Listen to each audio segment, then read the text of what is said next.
नाही भरलं, गाडी व्यवस्थित नाही चालवली, तर त्या गाडीच्या नंबरचा प्रॉब्लेम नसून मालकाचा प्रॉब्लेम आहे. त्यामुळे तुमच्या घरात असणाऱ्या काही निगेटिव्हिटी, काही दोषांमुळे आपल्याला त्याचा जास्त परिणाम होतो. त्यामुळे फ्लॅट घेताना ही देखील गोष्ट आपण लक्षात घेतली पाहिजे, की फक्त फ्लॅटचा नंबर काय आहे. अनेक लोक 6 नंबर चांगला आहे, फ्लॅट बुकिंग करा. मग तो दक्षिणमुखी आहे का पश्चिममुखी याच्याकडे दुर्लक्ष होऊन जातं. न्यूमरोलॉजी हा एक प्रयत्नवादी लोकांसाठी अतिशय महत्त्वाचा इम्पॉर्टंट शास्त्र आहे. परंतु वास्तुशास्त्र हे घरासाठी आहे, कारण घरामध्ये इतर जी लोकं राहत आहेत त्यांच्या दृष्टीने सुद्धा बघितलं पाहिजे. त्यामुळे वास्तुशास्त्राचे नियम सगळ्यांसाठी लागू आहेत. त्यामुळे फक्त राहूचा अंक 4 आहे म्हणून तुम्ही अजिबात हा विचार करू नकात की आपल्याला याचा काही प्रॉब्लेम येतोय. परंतु वास्तू व्हिजिट करून आपण प्रत्यक्ष पाहूयात की इथे काय नक्की प्रॉब्लेम आहे, त्यातनं आपल्याला बाहेर पडता येऊ शकतं. अमेरिकेचा वाढदिवस देखील 4 जुलै आहे आणि मी स्वतः मकरंद सरदेशमुख, माझाही वाढदिवस 4 जुलै, लक्षात ठेवा. त्यामुळे 4 या नंबरमुळे प्रॉब्लेम नाही, आपण कसे वागतो, आपलं घर कसं आहे, या सगळ्या गोष्टीवर अवलंबून आहे. नक्की सर, तुम्ही गेली 15 वर्षांपासून या क्षेत्रामध्ये आहात, Correct. तर तुम्हाला खूप सारे अनुभव असतील, तर काही अनुभव तुम्ही आमच्याबरोबर शेअर करू शकता का? येस, नक्कीच. खूप छान छान अनुभव आजपर्यंत आलेले आहेत की लोकांना रिझल्ट मिळालेत. वास्तू व्हिजिट केल्यानंतरनं अनेक ठिकाणी कन्स्ट्रक्शन केल्यानंतरनं बंगला जो आहे तो 8 ते 9 महिन्यामध्ये उभा राहिलेला आहे. यामध्ये वरंगे पाडळे हे जे गाव आहे इथे बाबासाहेब पाटील म्हणून, तर त्यांची वास्तू व्हिजिट केल्यानंतरनं प्लॅनिंग केलं घराचं आणि आश्चर्याची गोष्ट की 10 महिन्यामध्ये त्यांचा संपूर्ण बंगला उभा राहिला. वास्तू व्हिजिट केल्यानंतर त्यांचं प्लॅनिंग करून दिलं. पहिल्यांदा प्लॉट पाहिला, प्लॉट पाहिल्यानंतरनं प्लॉटमध्ये जे काही दोष होते त्याचं निवारण कशा पद्धतीने करायचं त्याही गोष्टी सांगितल्या, प्लॅनिंग करून दिलं. त्यानंतरनं त्यांची जमिनीमध्ये भूमीतील दोष निवारणासाठी रत्न अध्याय हा ग्रंथात सांगितलेला अतिशय महत्त्वाचा उपाय तो देखील त्यांच्या इथे केला आणि त्यानंतर आज 3 मजली इमारत ही 10 महिन्यामध्ये उभी राहिलेली आहे. असे हजारो लोकांचे रिझल्ट आहेत, त्यापैकी ही एक आहेत. यानंतरनं गौतम मोरे तिळवणी यांचा परवा फोन आला होता की सर, आम्हाला त्या प्लॉटवरती अनेक लोकांनी बांधकाम करू नका, बांधकामाची हे नाही आहे, तिथे पाणी नाही लागणार, अशा सगळ्या गोष्टी तिथे सांगितलेल्या होत्या. ज्या ठिकाणी त्यांना ईशान्य दिशेमध्ये उत्तरेच्या मध्यावरती मी स्वतः पाणी इथे घ्या, बोरिंग तुम्ही घ्या असं सांगितलं आणि बोरिंग घेतल्यानंतरनं ऐन उन्हाळ्याच्या कालावधीमध्ये त्यांना जवळपास 25 फुटावरती पाणी लागलं आणि त्यांनी 150 ते 200 फुटावरती बोरिंग थांबवली. अतिशय योग्य पद्धतीने त्या ठिकाणी गाईडलाईन केल्यामुळे त्यांना कामाला सुरुवातसुद्धा तिथे झालेली आहे. यानंतर परवा एक व्हॉट्सअपवरती ऑफिसचा मेसेज आलेला होता स्वप्नील पाटील यांनी. तर यांचा मेसेज असा होता की सर, 21 नाणी पूजन तुम्ही करायला जी सांगितली होती, ॲक्च्युली यांच्याकडे व्हिजिट झालेली नाही, काही नाही, फक्त TV वरचा कार्यक्रम आणि रेडिओवरचा कार्यक्रम ऐकून त्यांनी यामध्ये 21 नाण्यांचं पूजन केलं. तर आश्चर्याची गोष्ट अशी की त्यांची अंगठी ही शेतामध्ये काम करताना 7 वर्षापूर्वी हरवलेली होती. ती अंगठी त्यांनी मिळाली असं मला व्हॉट्सअप मेसेज केला. मी त्यांच्याशी बोललो सुद्धा नाही आहे 7 वर्षापूर्वी. तर या सर्व गोष्टी ज्या आहेत त्या आपल्याला आचरणात आणणे म्हणजे सर्व गोष्टी होतात. आणि मी अजून एक लोकांना सांगू इच्छितो, प्रत्येक क्लायंट वास्तू व्हिजिट झाल्यानंतरनं किंवा वास्तू व्हिजिटची नाव नोंदणी करण्याच्या आधी सर आम्हाला रिझल्ट कधी मिळणार हा पहिला प्रश्न असतो. नक्कीच, कारण आपण त्यासाठी काही थोडाफार खर्च करतोय तर अपेक्षा करतो, नक्की अपेक्षा करा. पण एक लक्षात घ्या मित्रांनो, वास्तुशास्त्र, ज्योतिष, न्यूमरोलॉजी, अंकशास्त्र ही जी शास्त्र आहेत ना ती प्रयत्नवादी लोकांसाठी आहेत. म्हणजे तुम्ही प्रयत्न करताय, मग तुमचे मार्ग मोकळे करण्यासाठी, सोपे करण्यासाठी तुम्हाला या सर्व शास्त्रांची नक्कीच गरज पडणार आहे आणि त्याचा वापर करायचा. एक लक्षात घेतलं पाहिजे की वास्तुशास्त्राने रिझल्ट मिळतात का, तर माझं असं म्हणणं आहे की आपण स्वच्छ पाणी पिलं, शुद्ध अन्न खाल्लं, सुंदर नीट रोज वस्त्र घातली, धुतलेली कपडे घातले, तर आपल्याला काही रिझल्ट मिळतात का? नाही.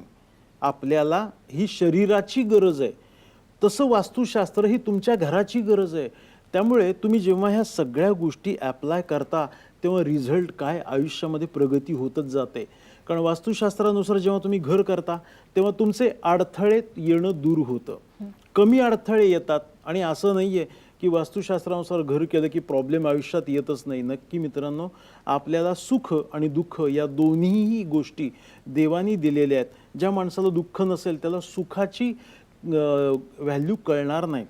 त्यामुळे वास्तुनुसार घर करणं म्हणजे आपण आपल्या कारला नेहमी सर्व्हिसिंग करणं, मग कारचे टायर आपण पाहतो लांबच्या प्रवासाला जाताना की टायर करेक्ट आहेत ना, तर प्रवास उत्तम होतो.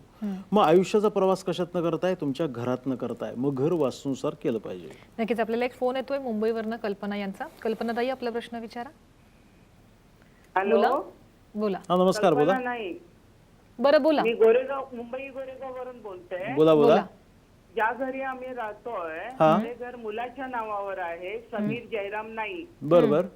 हा, परंतु जेव्हापासून आम्ही 14 डिसेंबर 15 पासून इथे राहायला आलोय, हा, 7 तारखेपासून आम्ही पूजा वास्तू वगैरे सर्व केली बरोबर. आणि 14 डिसेंबरला आम्ही इथे राहायला आल्यापासून हा, जी सुरुवात झाली आमच्या आजाराला, बरोबर. ते आता म्हणजे मोठ्या आजारालाच माझ्या मिस्टरांना म्हणजे ऑपरेशन सांगितलंय, कॅन्सर म्हणून सांगितलंय आणि मोठं ऑपरेशन, मेजर ऑपरेशन आहे आता. आणि तुमच्या मिस्टरांना जो कॅन्सर झालेला आहे तो घरात राहायला यायच्या आधी झाला का घरात आल्यावर झाला? टप पैसा खर्चच होतोय. मोठं मेजर ऑपरेशन आहे आता. बरं. ताई, तुम्ही या घरात राहायला आल्याच्या नंतर तुमच्या मिस्टरांना आल्यावर detect झालं. आल्यावर डिटेक्ट झालं. ओके. आणि तुमच्या घराचा एंट्रन्स कुठे आहे? कट झाला. मी मागच्या कार्यक्रमात ही गोष्ट सांगितलेली होती की राहायला आल्यानंतर नवीन सर, आपण या घरात. प्रश्नाचं उत्तर घेऊयात, पण एका नक्कीच. छोट्याशा ब्रेकची वेळ नक्कीच, झालेली आहे, नक्कीच. त्याच्यामुळे मला ब्रेक घ्यावा लागेल. आपण कल्पनाताईंच्या प्रश्नाचं उत्तर देऊयात, पण एका छोट्याशा ब्रेक नंतर.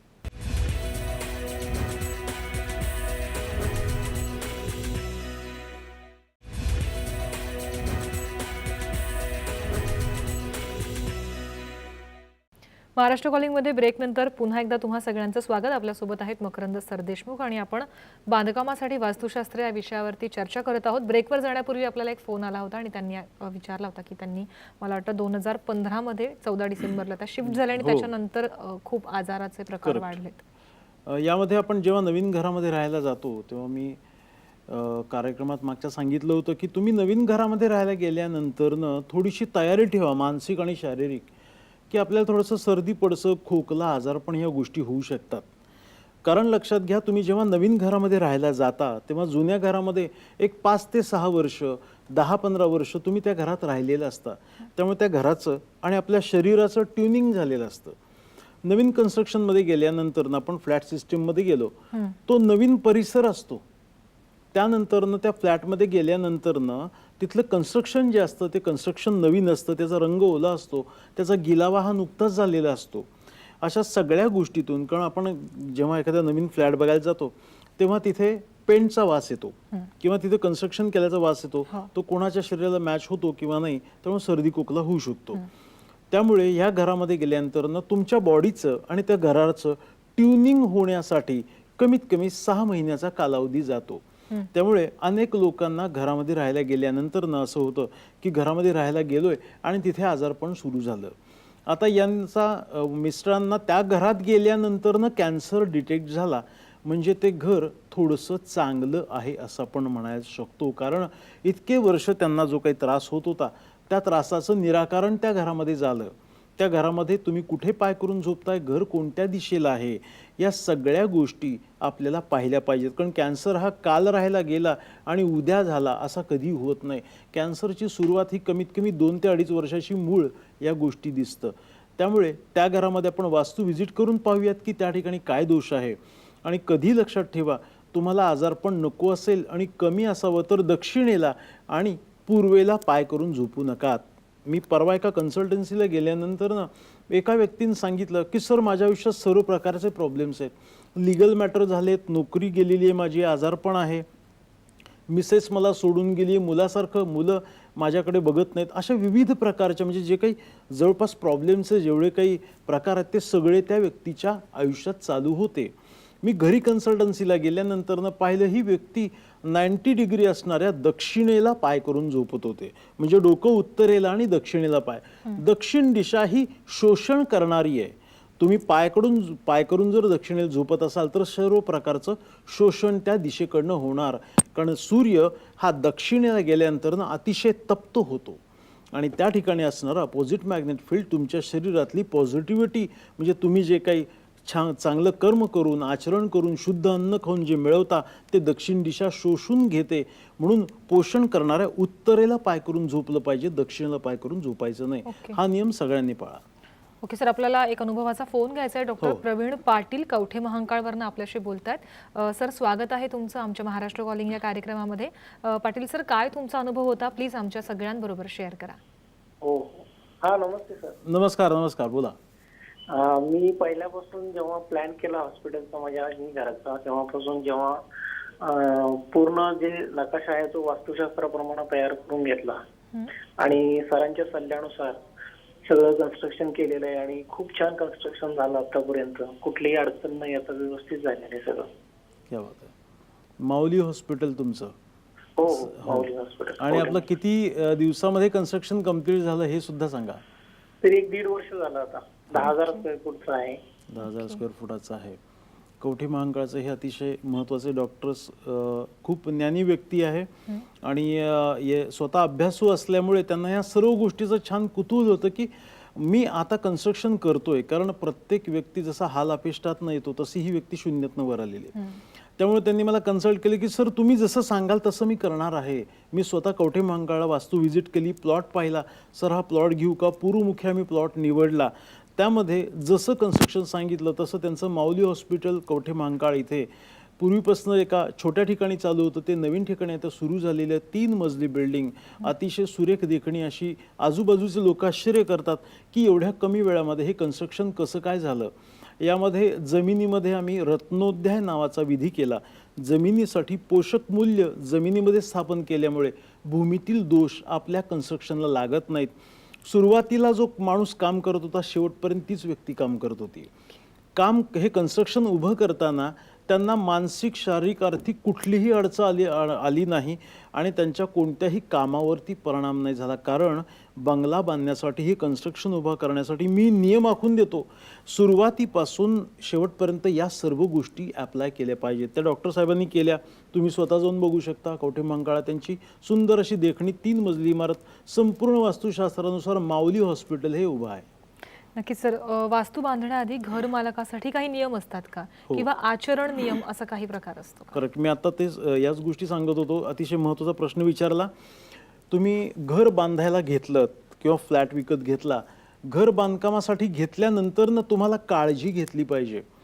पैसे आले, प्लॉट आहे, कन्स्ट्रक्शन करणाऱ्या व्यक्तीला, आर्किटेक्ट इंजिनियरला तुम्ही काम दिलं आणि त्यांनी काम करायला सुरुवात केलं. तुम्ही कधीतरी जाताय, प्लॉट बघताय किंवा कन्स्ट्रक्शन पाहताय, असं नका करू. लक्षात घ्या, तुम्ही बंगला बांधायला काढला तर अनेक वेळेला असं होतं, अनेक लोकांच्या आयुष्यामध्ये होतं की सर घराचं बांधकाम काढलं आणि आमच्या घरात प्रॉब्लेम सुरू झाले. याचं कारण काय होतं? तुमच्या बॉडीमध्ये जे पंचमहाभूत आहेत, 5 एलिमेंट्स आहेत, ते त्या भूमीमध्ये आहेत.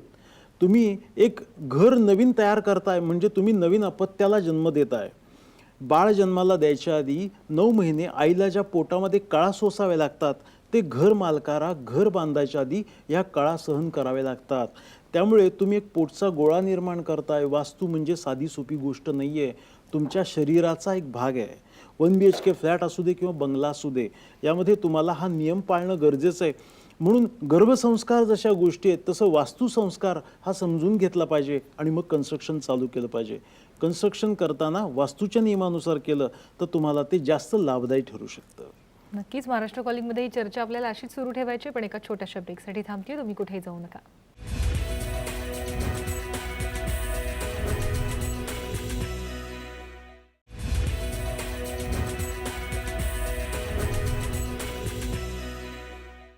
महाराष्ट्र कॉलिंगमध्ये ब्रेकनंतर पुन्हा एकदा तुम्हा सगळ्यांचं स्वागत करते. माझ्यासोबत आहेत मकरंद सरदेशमुख आणि आपण बांधकामासाठी वास्तुशास्त्र या विषयावरती चर्चा करतोय. सर, ब्रेकवर जाण्याआधी तुम्ही आम्हाला आचरण नियमांबद्दल सांगत होता, तर हे आचरण नियम नेमके कोणते कोणते आहेत आणि काय टिप्स आहेत? नक्कीच. यामध्ये मी सांगितलं की आपण नवीन घर बांधतोय म्हणजे खूप महत्त्वाची गोष्ट करतोय. त्यामध्ये घर बांधकामाच्या कालावधीमध्ये आपल्याला घरामध्ये वातावरण चांगलं राहिलं पाहिजे, पोषक राहिलं पाहिजे. यासाठी चिडचिड, वादविवाद होऊ नये यासाठी आपल्याला नित्यनेमाने घरामध्ये पूजा देवाची होणं गरजेचं आहे. प्लॅन करताना वास्तुतज्ञाच्या सल्ल्याने प्रत्यक्ष साईट व्हिजिट करून त्या ठिकाणी तुम्ही वास्तूचा प्लॅन करून घ्यायचा आहे. त्यानुसार इंजिनियर करणं संपूर्ण वास्तूनुसार करून घ्यायचं आहे. मी वास्तू व्हिजिट करतो प्रत्यक्ष, प्लॅन काढून देतो, प्लॅन काढून इंजिनियरकडनं तुमच्या मला पाठवला जातो, तो प्लॅन वास्तूनुसार आहे का नाही याचं माझ्याकडनं ओके सँक्शन घेतल्यानंतर तुम्ही कन्स्ट्रक्शन चालू करायचं आहे. कन्स्ट्रक्शन सुरू करताना तुमचा जो प्लॉट आहे तो प्लॉट पहिल्यांदा स्वच्छ करून घ्या. तिथे अडगळ भंगार तण अशा काही जुन्या पाण्या वस्तू पडल्या असतील पहिल्यांदा स्वच्छ करा. असं समजू नका आता काय आपण JCB लावणार, एक्सकेव्हेशन करणार त्यावेळेला प्लॉट साफ होईल. जोपर्यंत तुमचा प्लॉट साफ होत नाही, शेत नांगरल्याप्रमाणे जमीन दिसत नाही, तोपर्यंत तुमचा प्लॉट तुम्हाला लवकर अनुकूल देणार नाही काम करण्यासाठी. त्यामुळे भूमी स्वच्छ करा, मस्त ईशान्येला भूमिपूजन करा. पहिला खड्डा, पहिला कॉलम आग्नेय दिशेला घ्यायचा आहे. चुकून सुद्धा ईशान्य, पूर्व किंवा नैऋत्येला पहिला खड्डा घ्यायचा नाही. पहिला खड्डा घेताना आग्नेयपासून पहिला खड्डा घेऊन त्या ठिकाणी आग्नेयला पहिल्यांदा कॉलम उभा करायचा आणि कन्स्ट्रक्शन करायचं आहे. यामध्ये पहिल्यांदा कंपाऊंड वॉल आणि नंतर बांधकाम. तुम्ही अनेक बंगले बघू शकता की ज्या बंगल्यामध्ये बंगले बांधलेत त्या घरात प्रॉब्लेम चालू आहे किंवा त्या बंगल्याचं कन्स्ट्रक्शन अर्धवट राहिले. कंपाऊंड वॉल पहिल्यांदा घ्यायची आणि नंतरनं आपल्याला तिथे कन्स्ट्रक्शन करायचं. यानंतरनं आपल्याला घरामध्ये मोकळी जागा उत्तर, पूर्व, ईशान्येला सोडायची. संपूर्ण कन्स्ट्रक्शन हे आपल्याला जागेच्या नैऋत्य दिशेमध्ये घ्यायचे आहे. त्या जागेमध्ये दक्षिणेची भिंत थोडीशी उंच घ्यायची आहे आणि वास्तूच्या भूमिपूजनाच्या वेळेला आपल्याला अतिशय शांत चित्ताने गुरुजींकडून छान भूमिपूजन करून आपल्याला घराची सुरुवात करायची आहे. आणि नियम मी तुम्हाला सांगितला की चौकोनी आयताकृती पाहिजे. आणि महत्त्वाचा नियम त्यामध्ये असा आहे, तो बऱ्याच लोकांकडनं चूक होते की तुम्ही नवीन गोष्ट करताय तर तुमचं तोंड बंद ठेवा, अति बडबड तिथे जास्त गडबड, आम्ही घर बांधायला काढलंय, असा प्लॅन केलेला आहे, अशा छान छान गोष्टी आहेत, आता आम्ही लवकरात लवकर करतोय म्हणून गाव चर्चा करू नका तुमचं कन्स्ट्रक्शन काढल्यानंतर. नाहीतर काय होतं, अति बडबड तिथे जास्त गडबड. काम व्हायच्या आधी कोणाला सांगू नकात आणि कुठली गोष्ट करणार असाल तर आधी गावभर त्याची चर्चा करू नकात. अनेक वेळेला बंगला बांधताना हीच गोष्ट होते, नातेवाईकांकडे पूर्ण चर्चा होते, या सगळ्या गोष्टी होतात. हे व्हायब्रेशनचा खेळ आहे. त्यामुळे आपल्याला अनुभव असेल की बऱ्याचशा ट्रिप आपण ठरवतो आणि अचानक कॅन्सल होती कारण त्याची चर्चा जास्त झाली असती. आपण न सांगता केलेलं काम बेधडक होतं, पण अनेक वेळेला सांगून केलेलं काम हे मागं पडतं. हे सुद्धा घराच्या बाबतीमध्ये खूप महत्त्वाचं आहे. त्यामुळे कन्स्ट्रक्शन करताना, घर बांधताना जोपर्यंत वास्तुशांत होत नाही तोपर्यंत शक्यतो कुठेही चर्चा करू नकात. भूमिपूजन ते वास्तुशांत हा कालावधी तुमच्या आयुष्यातला सर्वात महत्त्वाचा आहे. साधी सोपी गोष्ट नाहीये. म्हणूनच म्हणतात घर पहावे बांधून. याच्या मागे ज्या गोष्टी आहेत, तो ज्यांनी घर बांधले किंवा ज्यांनी घर बांधायला काढले त्याला कळतात त्याच्या काय कळा आहेत. आपण फ्लॅट संस्कृतीतली लोक गावाकडं या घामाचा पैसा, ऊसाच्या पेजातनं, शेतीतनं आलेले पैसे, या सगळ्या गोष्टींचं करून